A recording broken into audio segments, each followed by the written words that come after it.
The U.S. is hosting the first ever trilateral summit with Japan and the Philippines to solidify their ties and explore ways to keep China in check. In fact, the three sides have just issued a joint statement expressing great concerns over Beijing's aggression in the South China Sea. Choi Soo-hyung with more.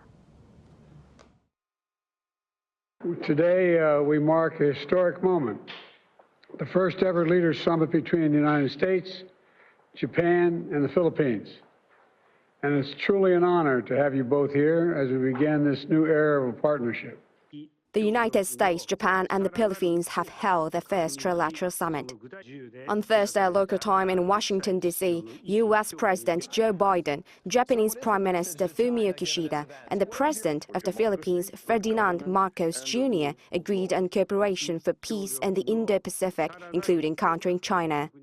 President Biden said the U.S. would activate its mutual defense treaty with the Philippines if there is an attack on Philippines aircraft, ships, or military forces in the South China Sea.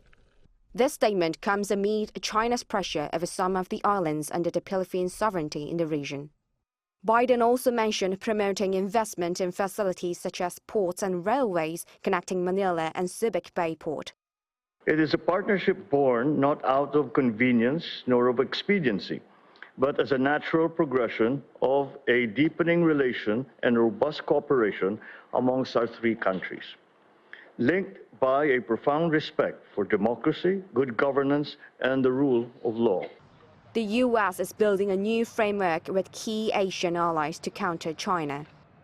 This includes forming a lattice-like network, which includes last year's trilateral summit between South Korea, the U.S., and Japan, known as the Camp Davis Summit, as well as the AUKUS, trilateral security partnership between the U.S., UK, and Australia, and the Quad, which includes the U.S., Japan, Australia, and India.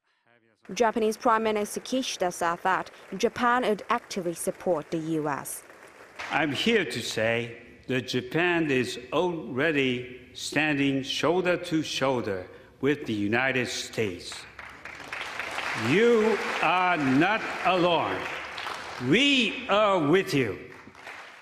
After the trilateral summit, the three countries released a joint statement expressing serious concerns about China's dangerous and aggressive actions in the South China Sea.